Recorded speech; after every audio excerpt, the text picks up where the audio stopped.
teman-teman, kalau saya itu sudah terlanjur bertato mas, terus gimana mau bekerja ke Taiwan? Dan juga ini juga bekas tindik semua kawanku ya. Assalamualaikum warahmatullahi wabarakatuh. Halo kawanku, jumpa lagi ya, ketemu bersama vlognya Dalimon Conan. Di video kali ini Dalimon akan membahas tentang apakah untuk bekerja, calon pekerja TKI Taiwan itu yang bertatoan ataupun yang pakai tindik ataupun bekas tindik dan gigi berlubang itu bisa untuk mencalonkan menjadi TKI Taiwan ataupun bekerja ke Taiwan. Tidak lupa saya ucapkan banyak-banyak berterima kasih buat kalian-kalian semua ya kawanku, yang sudah mendukung, yang sudah komen, yang sudah like, yang sudah subscribe di channel Dalimon Conan ini. Saya Dalimon Conan mendoakan buat teman-teman semua, buat kalian-kalian semua, semoga selalu diberikan keselamatan, diberikan rezeki yang halal, dilancarkan rezeki yang halal, rezeki yang barokah oleh Allah Subhanahu wa Ta'ala ya kawanku. Sebelum mungkin saya membahas tentang apakah menjadi calon TKI Taiwan itu yang bertato, gigi berlubang dan bekas tindik itu bisa atau tidak, mungkin akan saya jelasin dulu ya kawanku ya.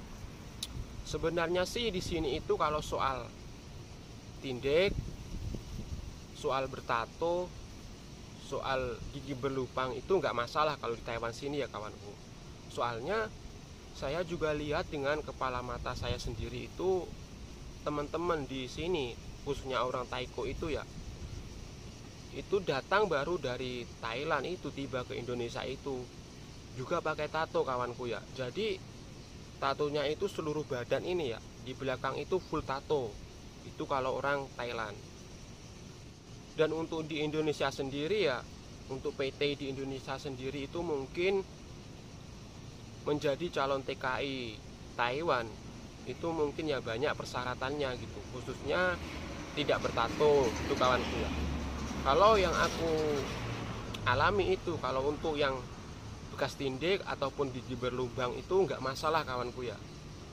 Soalnya saya sendiri juga ini ada bekas tindik ini satu, dan juga ini juga bekas tindik semua kawanku ya.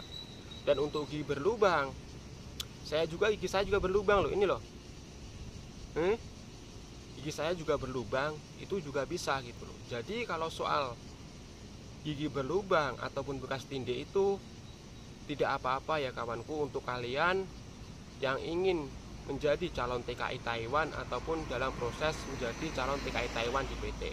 Dan banyak juga para teman-teman yang di kolom komentar menyatakan tentang, bertanya tentang yaitu kalau mata minus mas bisa apa enggak, kalau pakai kacamata bisa apa enggak. Jadi di vlog ini saya akan menjawab ya kawanku ya, sepengetahuan saya.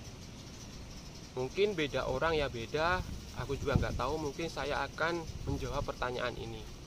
Untuk mata minus ataupun rambut dekat, rambut jauh ataupun pakai kacamata, itu bisa kawanku ya untuk mencalonkan diri menjadi TKI tenaga kerja Indonesia Taiwan pabrik. Soalnya saya bilang bisa gimana, teman saya ini ya, teman saya satu Indonesia di pabrikku ini juga dia pakai kacamata. Kalau nggak pakai kacamata itu dia itu melihat tulisan itu nggak bisa. Jadi dia itu kerja setiap hari pakai kacamata kawanku ya. Dan yang terpenting mungkin tidak buta warna kawanku ya. Kalau soal buta warna itu mungkin nggak bisa untuk menjadi calon TKI tenaga kerja Indonesia di Taiwan. Dan untuk soal pendidikan, yaitu kalau soal pendidikan itu ya syarat utama yaitu SMP, SMA dan seterusnya. Dan untuk SD bisa apa enggak mas? Kalau untuk ijazah SD itu bisa kawanku ya. Soalnya juga masku kando sendiri itu ijazahnya juga SD kawan.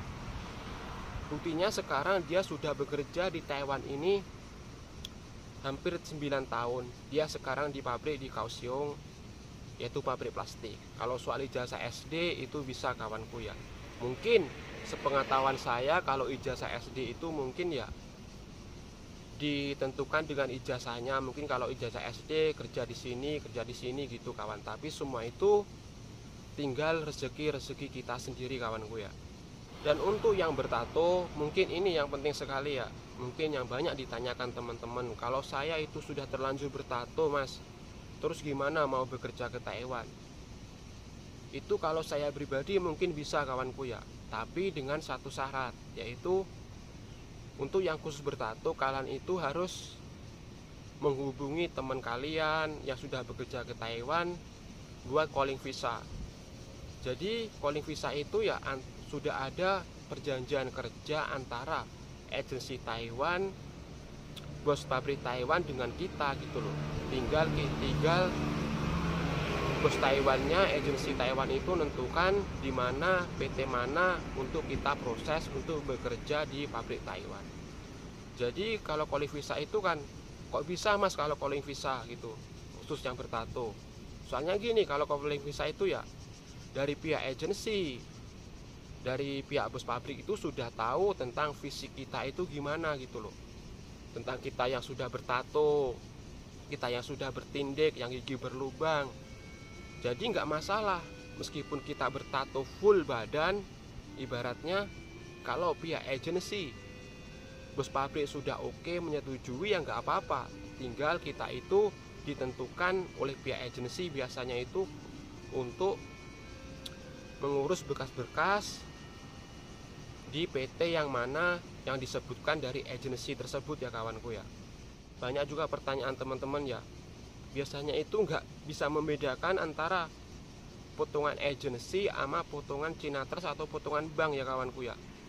Jadi kalau potongan agensi dengan potongan China Trust atau bank itu beda kawanku ya. Kalau potongan agensi itu yaitu potongan kita selama kita bekerja di sini, yaitu setiap kita gajian agensi itu pasti dipotong kawanku ya. Untuk 1 tahun terakhir, untuk 1 tahun pertama 1.800, 1 tahun kedua 1.700, 1 tahun ketiga itu 1.600. Jadi kalau soal potongan agensi itu setiap kita menerima slip gaji di situ sudah dipotong. Dan agensi itu apa sih menurut pengetahuanku ya kawanku ya, mungkin beda orang juga beda menyimpulkannya tentang agensi. Jadi agensi itu yaitu apa ya, sebuah organisasi ya, mungkin organisasi apa ya, itu mengurus kita kalau kita ada masalah-masalah apa di pabrik. Ibaratnya kalau kita ada masalah soal jam lembur nggak cocok, itu kita bisa mengadu ke agensi, pihak agensi mengadu ke pihak pabrik kawanku. Jadi yang mengurusi kita di pabrik ini yaitu agensi itu. Dan untuk potongan China Trust atau potongan bank itu, jadi potongan China Trust atau potongan bank itu yaitu kalau teman-teman ibaratnya bekerja ke Taiwan pakai potongan, ibaratnya di PT itu bayar 50 juta, terus di perjanjian itu ada potongan 6.000, setelah tiba sini ada potongan 6.000 selama 6 bulan ataupun 10 bulan. Jadi potongan China Trust itu yaitu potongan itu kawanku ya. Jadi setiap kita gajian itu kita dipotong 6.000 selama 10 bulan. Jadi setelah 10 bulan berlalu, kita tidak dipotong lagi potongan China Trust atau potongan bank itu kawanku ya. Jadi potongan agensi ataupun potongan China Trust itu beda ya kawanku ya. Kalau potongan agensi itu potongan kita selama bekerja ke Taiwan selama 3 tahun itu setiap kita menerima gaji, potongan agensi itu dipotong. Dan untuk potongan China Trust itu tergantung dari pihak PT yang menentukan. Ibaratnya kalau sudah ada berkas itu kita potongan China Trust atau potongan bank itu 6.000 selama 10 bulan. Jadi setelah kita tiba di Taiwan, kita itu setiap bulan dipotong uang ente 6.000 itu selama 10 bulan. Jadi selama 10 bulan itu kita terus dipotong 6.000 itu ya kawanku ya. 6.000 itu potongan China Trust atau potongan bank.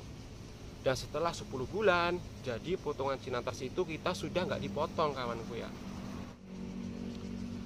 Dan untuk kesimpulannya ya kawanku ya, soal yang bertato itu mungkin kalian bisa bekerja ke Taiwan yaitu dengan cara calling visa, yaitu melalui agensi Taiwan untuk menyuruh kita mencarikan kerjaan. Kalau kita sudah ada persetujuan antara agensi dengan pabrik yang mau kita kerjakan di Taiwan, meskipun kita itu bertato ibaratnya seluruh badan, kita itu bisa untuk bekerja ke Taiwan. Tapi mungkin juga ada PT-PT yang menerima calon pekerja TKI dengan bertato ya kawanku. Saya juga kurang tahu, karena soalnya di Taiwan ini banyak juga, khususnya negara-negara lain selain Indonesia itu kayak orang Vietnam, orang Thailand atau Taiko, orang Filipina itu ya bertato gitu loh. Juga bisa aja bekerja ke Taiwan. Mungkin beda negara, beda juga peraturannya kawanku ya.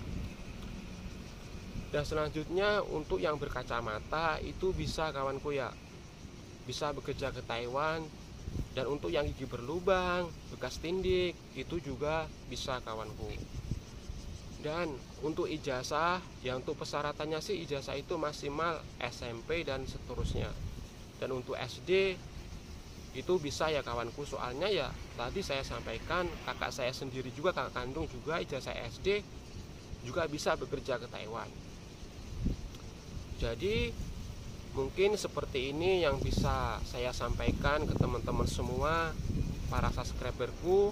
Semoga ini semua bermanfaat ya kawanku, bisa menjadi informasi yang bermanfaat buat kalian-kalian semuanya.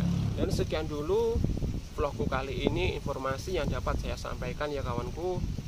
Semoga ini semua bermanfaat buat kalian-kalian semua.